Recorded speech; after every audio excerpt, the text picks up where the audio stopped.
The EP Podcast.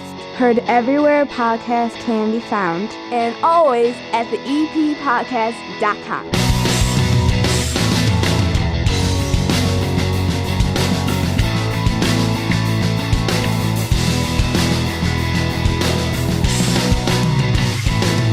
And welcome into the EP Podcast. My name is Chris, and last week we did a video version of this podcast, which is available still on demand, showing you scenes from the Evergreen Park Independence Day Parade, also tasting food over at Spoken Vine, and hanging with Frank Murray of the Evergreen Park Public Library. And next episode after this, Mark Marzullo, Village Trustee. We're going to talk some hot button issues around Evergreen Park, and we're going to visit the new Latin Kitchen over at 95th and Homan.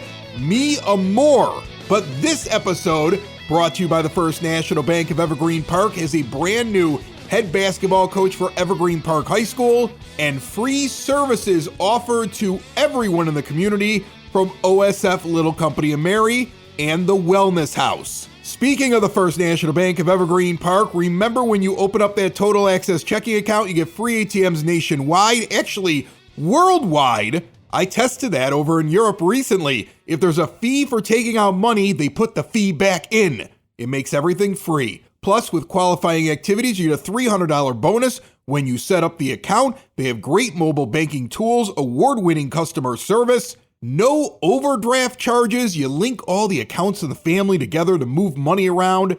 If you can think about it, they can do it. Stop in and see them today. That iconic building over at 95th and Pulaski, the First National Bank of Evergreen Park, member FDIC. Sitting down here at the 9-foot homemade oak bar, a new local name that I think you're going to hear about over the next many years, because anytime you get a new coach over at Evergreen Park Community High School, especially if it's football or basketball, becomes kind of part of the community. Are you ready for this, Mike Glennon? Welcome. I am ready. Thank you for having me, Chris. Oh, are you from here now, or are you outside of Evergreen? Gonna fall in love with the school and move up the block? What's your situation? Yeah, I mean, I grew up not far from here. I grew up in Palos Heights. I'm a Brother Rice grad, so I'm very familiar with the area. I've lived in Chicago the past 3 years. I've been commuting back and forth, coaching basketball on the south side for the last 4.5, probably 5 years. So very familiar with the area. Very familiar with Evergreen Park, and very excited to be part of the community. Yeah, your predecessor, Jim Sexton, he went to school with me at Rice, so he was a Rice alum too. What's with Rice alums coaching Evergreen Park basketball? I think it's kind of funny. Okay, and so we went to school with each other. He's moved on. The job opens up, and this is your first head coaching job. Am I right about this? Correct. All right. So where were you beforehand? Yeah, so I did a couple stints. I went to Brother Rice to start out of college. I was the director of marketing there for a couple of years. My former coach, Coach Frazier, was there. He asked if I wanted to be a part of the freshman program. So I was lucky enough to be on the B team for 2 years with Coach Clutch, who's been there forever. Learned a lot from him over 2 years. There was a spot opened up on varsity with Frazier, and I asked him for it. Things worked out. I got a spot on varsity. Frazier had left, unfortunately, but I was able to work my way in with Coach Stamus. And we had a great first year there. We made a regional run. We beat St. Rita in the sectional. Lost to Kenwood, unfortunately, in the sectional championship, but it was a great season. That was just a couple years ago, right? A couple years ago. I was at that game? Yeah. Very, very intense game. We lost our best player in the first 30 seconds. But look, the guys competed. It was a hell of a run for us. And I'll remember that one forever. Moved on from Brother Rice, landed at Mount Carmel with Coach Seagroves, who welcomed me in. Different environment from me. Obviously, being a Rice guy, being at Rice, everything felt normal, felt like home. But landed at Mount Carmel and really kind of found a groove there. Lucky enough to actually go to the state finals that year. We made a great run, first time in a long time for Mount Carmel. Unfortunately, lost in the finals to DePaul Prep, but another great season. Great chance for me as a young coach to learn from, Coach Frazier, Coach Stamus, and Coach Seagroves in a close 3 years.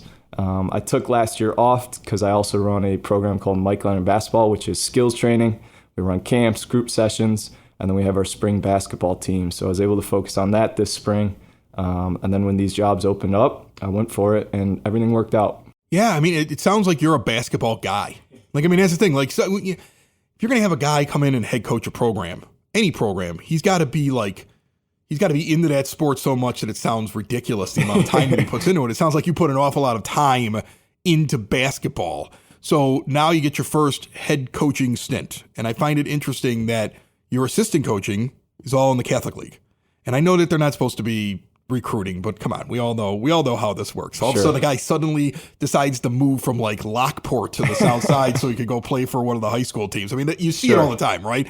So on one hand, they bring in, and I'm sure you've learned how they do it, how they craft their teams. This is very different. It's Evergreen Park only, and you're almost playing defense, trying to convince young kids, many of whom you might have a camp that you're doing or that you meet over at Central a couple years before they get there. Hey, eventually, when you get to high school, come play for us. It's a very different way of getting the players in the door, making sure they don't go somewhere else. Are you ready for that? And have you thought about that? Yeah, no, I'm definitely ready for it. It will be a little bit of a learning curve for me, but the administration has, supported me over this last month, and I've learned a lot within the last month. I've gotten to lean on Coach Shimko, who's the girls basketball coach. So I definitely have a good gauge and good insight on what I should expect from the recruiting side of things. You're right. It is different from private schools. Private schools, you're going after the best talent in the area, sometimes beyond that. The biggest thing with public schools is you start in-house. If I could build a culture, a program that shines, that reaches good heights, that's energetic and positive, and we're sending kids to college and we're competing at a high level, that's step one. That's when you start to get the players, because that's the when thing. You start. I think most parents, and not all of them, because look, I have 3 kids. They all played youth sports. There are still those parents out there that when their kid is like 9 years old, walk around like that kid is getting a full ride college scholarship in whatever sport that they're playing, and they're nuts. They're absolutely insane, those people. Okay, but I think most parents sit there and say, okay, you're good at a sport. Like I have a varsity athlete in this family, plays for Rice. But I know, and he knows, that he's not going to become a pro. And he probably isn't even going to play in college. And he isn't even sure if he wants to, because he wants to concentrate on his studies. Sure. So the idea of, and you mention it, good program, doing the right things, playing the right way, but also making sure that we're not just focusing on just basketball, because what we're trying to do is make a well-rounded person that moves on to college and gets into the school that they want to go to or excels after they leave the high school. Sounds like that's a focus for you. 100%. If you ask our guys, we actually just wrapped up our contact days. So the month of June, we get together with the guys, sophomores, juniors, and seniors. Our number one focus from day one was process and habits. We had kind of fill out a habit tracker. So every day they had to track a couple of habits. We had them in the weight room, classroom, film sessions, on-court sessions, on top of a bunch of games. So they learned really quickly what it means to be a, high-level high school basketball player, athlete, what it takes to compete at a high level. Whether they want to go to college, pros, whatever it is, if they can master these, quote-unquote baby steps, habits, good decisions on the court, good decisions off the court, that's only going to enhance their life, enhance their basketball game, enhance their skills. So we really put an emphasis on that, this whole month of June, and I think the kids really bought in, which is great. So what kind of coach are you? Because I think about the fact that your predecessor is the same generation as me.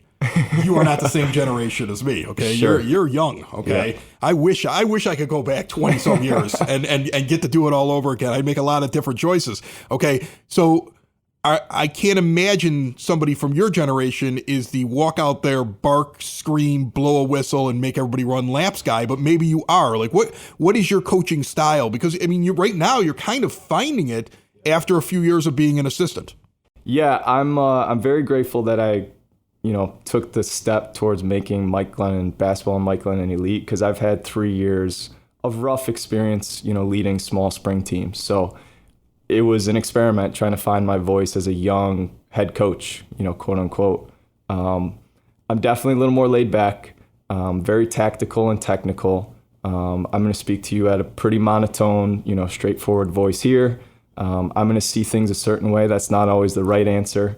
Through the game of basketball, you're going to learn that there's the top answer, but there's 100 more down the list, and they're not all right or wrong. It's just dependent on the situation. So I think my guys have learned really quickly that, we're in this together, right? If I can get you to see what I see and I can see what you see, we're going to be in a better position to win, to make right decisions, to make good plays. I definitely have to find my fiery voice a little bit more. Like if it's needed, I'm going to have to push the guys and motivate the guys. On the sideline, I'm a competitor. I'm up. I'm talking to my guys. We're calling out screens. I'm telling guys to get back. I'm telling them to kick. Like I'm in the game with them. But it's all positivity. Like I learned really quickly that it's really easy to break a kid's confidence, especially at the high school level. Really, really hard to build it back up. So if I could show them early on that I'm on their side, I'm there to help them build that positivity and that confidence, rarely am I going to ever, unless on an accident, try to break that confidence. So that's the kind of coaching style that I think I'll have and hopefully have for the rest of my career. You're also young enough, you probably still have your knees. So you could probably go out. You could probably still go out. Like if you want to show them something, you can grab a ball and go hoop with the kids, right? I will say it is an added bonus to be young and be able to be out there with the guys. You can ask. I've been out there. I love leading ball handling. Sometimes I'll break out 2 basketballs and the guys are like, wow, what are you doing, coach? But it's good because they get to see how into it I am. If you can demo a drill or demo a specific, skill thing that we're working on, it really helps the guys visualize. I went to an all-boys school. We're visual learners for the most part. So for me to be out there, even sometimes jumping in 5-on-5 just to show them some movements, talking on defense, seeing that out of your leader, not just standing on the sideline and barking out orders, I think it goes a long way. And I'm lucky to have that at the age of 27. We'll see how long that goes into my career. But I also have great assistants who are young, athletic, and want to be out there with the guys. So it's a lively group. I think we're in a good spot. All right. So you've got this group. They're transitioning to a new coach. How do you go about that when the move is made in the summer? Do you reach out to all of them individually? Do you have an event where that you get to meet the team? What's the interaction like here in just the first month or so? Because you really don't get into practicing for a while, right? It was good and bad timing in the sense that it happened before our June camp. Okay. So the administration was great throughout the entire process. When I was brought on and hired, I'm sure there were some announcements sent out to the kids, but we immediately, within a week or so, had a team meeting after school. Anyone interested in basketball is going to show up. We had about 35, 40, 45 kids there, which was great. Right away, we got into some open gyms, so some guys get to show up. We get to scrimmage. I get to kind of watch, see who the guys are, see how many guys show up. And then from there, it was just getting them bought in ahead of time, knowing that the June month was coming up. 20 contact days. We got a 4-week camp. Urging the kids to sign up, register, because this is it. Like once June 2nd, that Monday started, we were going to hit the ground running. So we did have a good enough time frame to kind of get some buy-in. There's the thing with EP is that, it's a smaller school, so you're sharing athletes. I'm learning this really quickly. So we're sharing football guys, baseball guys. Oh, gosh, the offense and the defense share guys on the football team. I don't know if you've learned that yet, but they have guys that play both ways on that team. So that's going to take some adjustment. We probably had a good 25 to 28 kids at camp, so sophomores, juniors, and seniors. We had 2 weeks of incoming freshman camp. We had our youth camp. So it's just about, again, getting everybody to show up for as much as they can so that they can get a feel for what the culture is, what my coaching style is, what the expectations are. And I think we accomplished that. I think we really did. Yeah, and I think you'll get good crowds too. If I remember right, we've had folks on from the high school in the last year who have talked about there's almost like a reward program. Like the more into your school you are, the more events that you attend, there's more for you. To kind of encourage these kids. This is a generation that they can get lost in their phones. So they do a really good job of trying to make sure the kids are active in the school and that they're at the different events, and there's an incentive for them to be an everyday part of their school. So I think you will enjoy that with that school. That sounds great. Hopefully we're good enough where people want to come watch too. Yeah. But Step one. Do you know anything about your team? I mean, you come in, how much do you know about it? What do you think, at least at this stage, about your team? Yeah, no, it's a good question. I didn't know much coming in. I had been aware of Evergreen Park and Coach Sexton, especially when his son Nolan was there. We actually had a kid, Trey Dowdell, leave Brother Rice and come to EP. Great kid. So I knew pieces of Evergreen Park basketball, but public and private, my focus was definitely a little more private. But I learned about the kids pretty quickly through open gym. First week, you kind of get a good sense of who can play, who my leaders are, vocal leaders, physical leaders. And we just wrapped up technically our last day today. We'll lift tomorrow, but I could tell you we got a really good group of guys. The one thing that I never had to coach was effort and energy, and that's what you want as a coach. There's a lot that is probably going to be different from previous coaches to now scheme-wise. I think we took a good leap forward as far as that goes. But the month of June is, again, building confidence. For the coaching staff, it's kind of understanding the pieces you have. But number one, most important for high school, and I'd recommend this to any coaches, try to develop, right? Build your skills now. So kids need to be better with the ball in their hands. They need to shoot left, right, left, off 2 feet, on the move, off the dribble, defensive scheme and talking. All of this stuff, you can get a lot done in June because when the season starts, you're so team focused, a little more win focused. So I think we had a really good month. I love the group of guys that we have. We've got a great group of seniors who I think are ready for their last run, last hurrah. We play this weekend. I think we'll have a good weekend, and I'm excited to really get it going in November. Very cool. Not your first podcast, I can tell. You were telling me that you did one with your brother? I did. So funny story. I started a podcast. So I've been doing basketball kind of as a side job. I had a 9-to-5 marketing gig, and I love hoops, and I needed to find a way to continue to do that. So the skills training, some camps here and there, our team stuff in the spring. But I love talking the game and thinking it through. And my brother's, he was a GA at the University of Hawaii. He's actually home now. He walked on at Memphis, played there for 3 years. So we got a basketball family. We started a podcast to just talk the game. And I think if you listen back to my first episode, the reason I started it was to, one, learn more, learn as much as I can, talk to some people I've worked with, and better understand the game so that when I get my head coaching job, I'm more prepared. We did 2 episodes. And you got a head coaching job. Yeah, recorded the 3rd, and here we are. So we haven't done a podcast in a while, but this might, light some inspiration under me, and we might try it again. That's awesome. Well, you're welcome back anytime. Congratulations on the new job. Mike Glennon, the new head coach of the Evergreen Park Community High School basketball team. Thank you so much. Thanks, Chris. Appreciate it. Building relationships, supporting the community, and service. These are the things that Country Financial stands for. They're more than just an office you may pass by as you drive through Evergreen Park. They're neighbors who lend a helping hand and support the fabric of your community, including charitable organizations, sports, financial education, and civic organizations. And since Country is already your neighbor, they want to get together and chat. Call your local Country Financial representative, Mike Thauer, today at 708-425-1559 to talk about the things that are important to you and how he can help you protect them.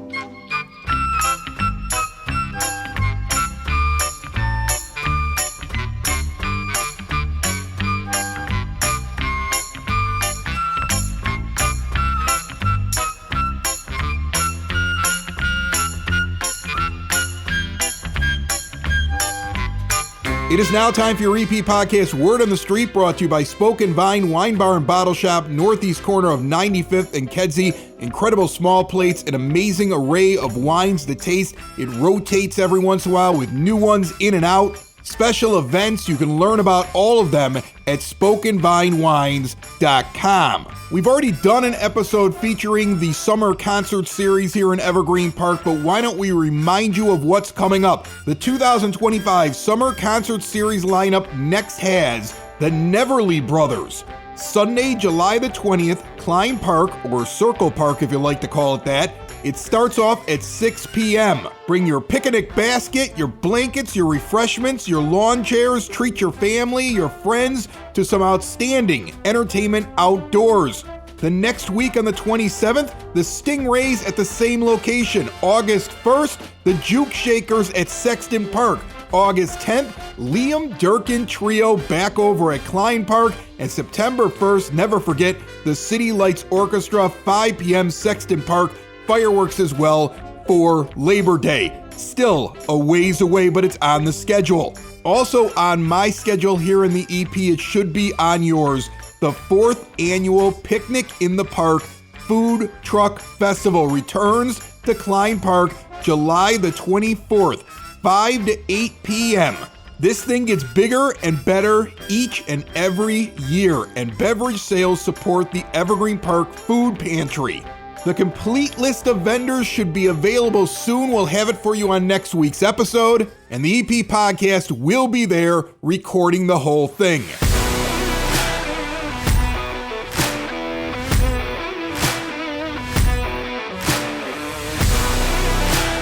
when you walked in the door, Colleen Havenshaw, I was not sure, like, I just, like, you were so excited to be down here again. And I was like... Because it's cold. And I was trying to remember, I remembered you being here. I could not remember why you were here. It was when we first started having OSF on about a year ago, right? It was when they did the cancer walk, correct? That's right. Yeah, we were talking about the 25th anniversary of the breast cancer walk, and we just did our 26th anniversary with the highest attendance since COVID, with over 8,000 people. Really? Yeah. Congratulations on that one. So happy to be back. Thanks for having me. Yeah, and you're here from OSF, and we're going to talk about something that's there to support people that have cancer. From Wellness House, I have Lisa Colavanu. How are you? I'm great, Chris. Thanks for having me here today. Now, the Wellness House is not in the Evergreen Park area, so you had to kind of make a journey to get here. Where is it actually located? It's an actual house, correct? That's right. It's an actual house. Our main location is in Hinsdale, Illinois. We've been there since 1990 and provide programs there, but we actually provide programs all throughout the Chicagoland area, even though that's where our main location is. All right, so you can't bring the house here. That's right. So when you partner up with Little Company and Mary, they give you some space, right, Colleen? So yeah, when we talk about this, I want people to understand it's here. In Evergreen Park, this is going to be a service that's offered right here for this area. That's right. We have a dedicated library in our cancer center, which is just on the first floor of our main building at 2800 West 95th Street. It's a beautiful space. And as we talk more about this collaborative, we're so excited that we get to bring the expertise, the staff, the services of Wellness House to Little Company, and not just for Little Company patients, for anybody in our surrounding communities who wants to access these services. All right, so Lisa, here we go. Tell everybody what Wellness House is, because I'm excited about this. You know, I have an uncle that was recently diagnosed with cancer. He actually just spent a couple of weeks in the hospital because after his chemo, he had to go in there, and they needed like 2 full days of no fever. And he would get like something in the high 99s, and they would hold him. If he got anything over 48 hours, we were sending him books. We were finding things from the do. We were calling him constantly. I mean, going through cancer treatment is a very difficult thing, and you need more than just the medical side of it. You need support services, and that's what you guys bring, correct? You said it perfectly, Chris. That's exactly why we exist, because we know that there's excellent medical care for people going through a cancer experience, but there's so much more that impacts their life and ultimately also impacts their ability to cope with their treatment and do well. And so that's exactly why Wellness House was started 35 years ago by a group of women in the community who really recognized that cancer's hard, but coping with it and living well with it can be a little less hard with the right kinds of supports. So we started as a nonprofit organization, and since the very first days have been solely focused on supporting anyone who's impacted by cancer. So that's someone who could be diagnosed, it could be a family member, a close friend or caregiver, and even someone who's lost someone due to cancer.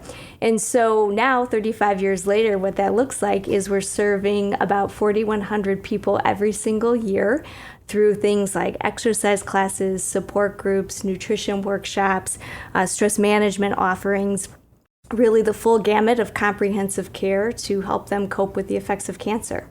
And I think what's also really important is since day one, we've never charged anybody for any of the programs that we provide. Yeah, this is really interesting. And Colleen, back me up on this one. OSF is bringing Wellness House into the area essentially by giving them this space. And of course, it's going to support people that are going through something at OSF, but you don't have to actually be in treatment at Little Company of Mary. You mentioned some of the people that can seek help. I mean, we're talking about people that may have already even lost somebody. It's free, and it's not necessarily you have to be a patient over at Little Company, which is, I mean, to me, when I hear that, I go, well, then why are they doing it? You just always just feel like something as big as OSF, Little Company of Mary, would be like, all right, well, we're going to offer services, but we're just taking care of our people. Why is it so important to bring in something like Wellness House that not only benefits those getting care with you, but benefits anybody that needs the help? Yeah, and it just goes back to the roots of the Sisters of Little Company, right? When Little Company was founded in 1930, it was taking care. It was the commitment that the sisters made to take care of the sick and the poor and those in the most need. And, Little Company was always known for being that staple in the community. And everybody had to pivot and transition during COVID and the pandemic. And as we, partnered with OSF, we really found that mission to really be at our core who we are again. And this is about us diving back into that mission, right? And so we're here to serve the community. We're here to be a part of the community. And this is intended to open our doors for those services.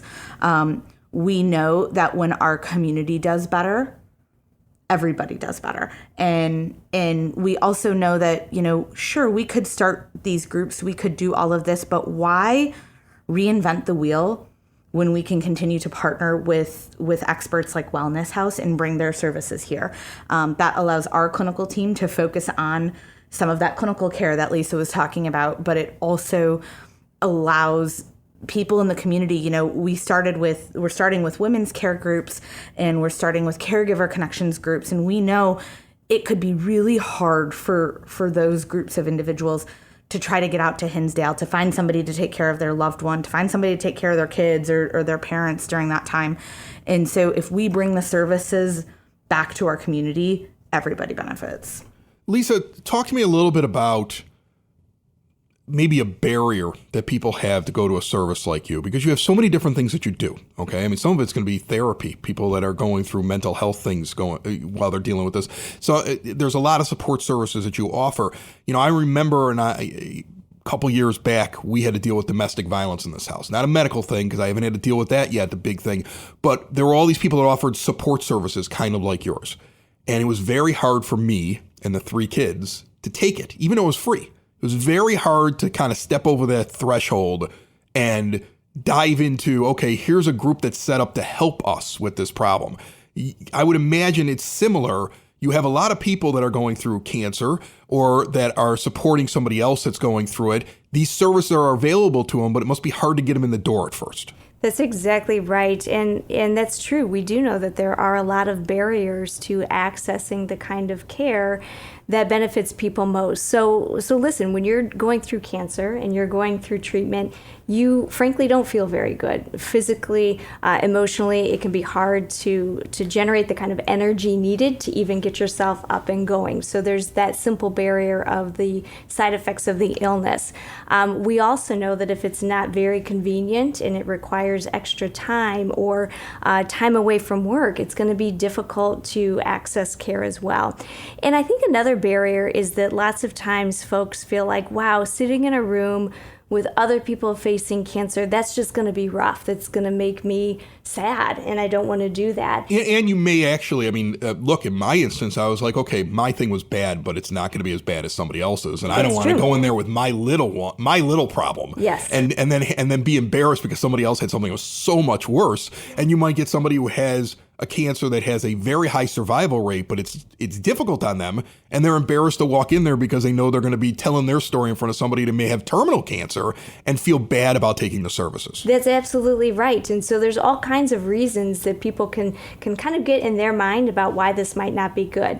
Here's the thing, though. We hear time and time again from people after they come into this type of group and they connect with people who are going through a similar situation, even if it's not exactly the same, they sort of get it. They sort of have a common language and a common experience. And so the large majority of the time, rather than feeling bad about it or worse about it or depressed about it, people experience the exact opposite. They feel more hopeful. They feel optimistic. They feel more in control of their situation and able to handle and cope with the side effects of what they're going through. And even this idea that being able to share something that you've done or that's worked for you and helping other people around you can be very empowering as well. And so we see that, again, the hope and the energy and all the amazing things that come from connecting with other people make a big difference in people's lives. And so just as Colleen was saying, being able to do it in a community, because that is one of those barriers. If it's too far to get to or you have to travel, it will become difficult. And so when we can partner with people and bring our programs to communities outside of our main location, we know that we're making it more accessible for people. And it must be fun, Colleen, to be able to tell your people, like, okay, now we can tell all the people that are in here guess what else we have available to you, right? That's exactly right. And, to just tack on to Lisa, one of my favorite phrases is witness and release, right? And that's what groups really tend to do. They allow people an opportunity to witness and acknowledge the struggle, just the naming of all of the components that go into cancer care. And once that happens, they can release that burden, and you can really see healing start to happen. And it's so transformative when, as a professional, you're able to watch that. And when you see people finally lean into those services, all it takes is having, one good experience at a support group, to try to push even family members to say, hey, I think you'd get a lot of benefit out of coming to this. But two, to say, well, maybe I could try something else. Maybe I could go to this nutrition class, or maybe I could, join this online group. It opens the whole floodgates for so much more that's out there that's intended to really complement the tough clinical pathway that so many people are on. All right, so if somebody's interested in this, and this is the EP podcast, so I know Wellness House is everywhere, but is it easier for them to go to OSF Little Company and Mary to set this up? How would you both find this to be the best way to reach out and learn about these services? Yeah, I think there's two pathways, right? Okay. So currently, the Wellness House and Little Company Collaborative, we are offering a monthly support group. It's a women's cancer connection group, as well as a caregiver connection group. They're held the third Tuesday of every month, I believe. I'm counting that through on my fingers. And they're right after each other. So the women's group is at 4:00 to 5:15. The caregiver group is at 5:30 to 6:45. We've got, if you go on Wellness House's website, you can actually just sign up right from their website. I would say for all of these services, and if you're interested in just trying something locally and you fit into these pockets, certainly the doors are open at Little Company if you're a Little Company patient or not, to come and try out these support groups.